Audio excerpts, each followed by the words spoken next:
Hi there, I'm Christina from Changing Parenting. Do you sometimes feel like you really wish you could be a gentle mom 100% of the time, 24/7, but you just can't do it? You feel overstimulated, you feel overtouched, you explode, you just don't have patience, and you feel then like crap because you feel like your child deserves to have a gentle mom, because you feel like your child deserves the best version of you, and you are definitely not being the best version to your child in that moment, and you feel like, this is not what my child deserves. Better.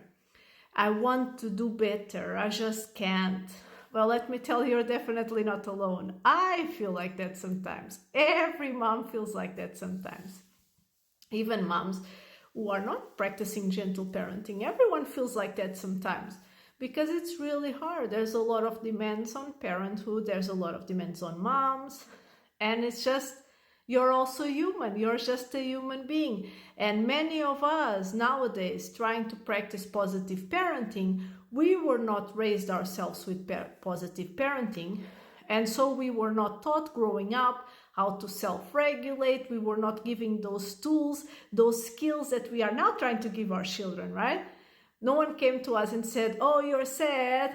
Oh, everyone gets sad. I also get sad sometimes. And when you're sad, you can do this and that. No, they would just say, go and cry in your room, and when you're done, come back, right?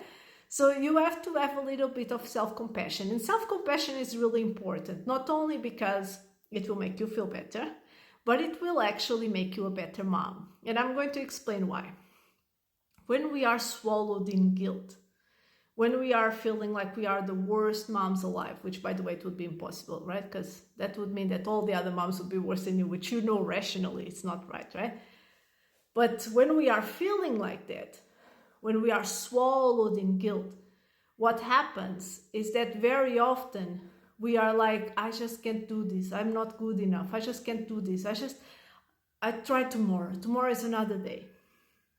You go to bed feeling like crap, and worst, your child feels like the reason you cried, you're crying, the reason you're sad, or the reason you were screaming at them was their fault.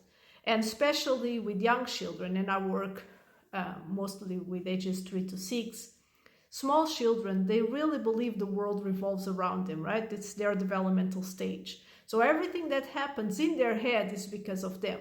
So if you're crying, it's because they did something. They are bad kids and made you cry. If you were screamed at them, it's because they are bad kids. So it's really important that you're able to snap out of it and go and apologize and go and explain to your child that the reason you're crying or screaming or whatever it is not because of them. It's because you also have human emotions, because you're also a human being, right?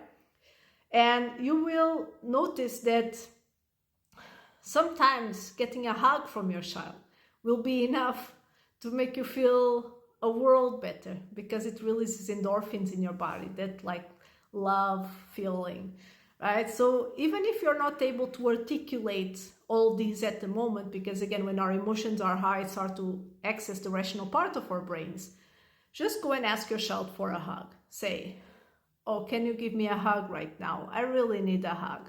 Or if your child is not in the mood, right, because they are also not responsible for your self-regulation, what you can do, and I've done that several times and I can say it worked, is just go next to where your child is playing and lie on the floor. And just let your body be a road for cars. Just let your daughter, comb your hair, whatever it is, just be there. And you will notice you will start feeling better. Just seeing them play, just having that companionship will make really a difference in how you're feeling, right? And I'm not saying this is easy, especially for people that struggle with really like going down on like almost depression. Taking that first step is hard.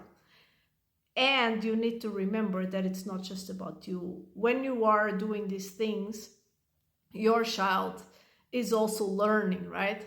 They are learning first by seeing, because you're modeling to them. So you were experiencing an emotion and they are seeing how you are self-regulating, which is really important for them.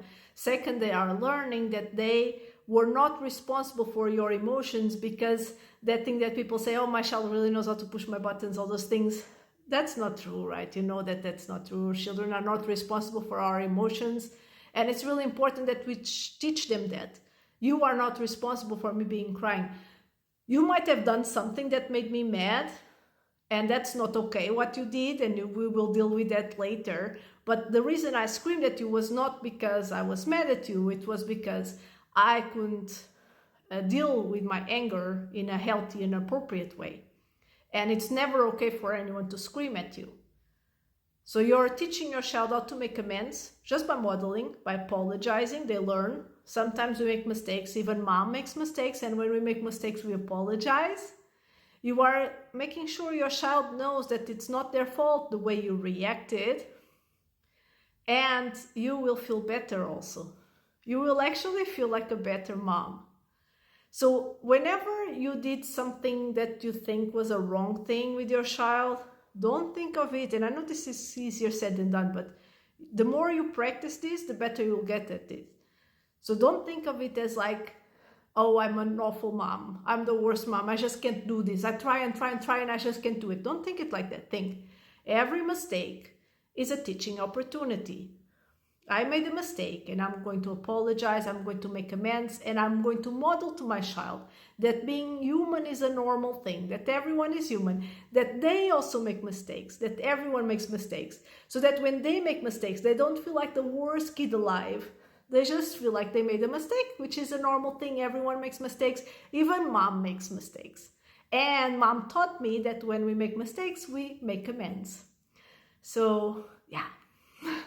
Don't worry, you're doing the best you can, right? You're only human. You have to remember that. You were not struck by a lightning the day you became a mom that gave you all this wisdom and all these skills that you didn't have throughout your life.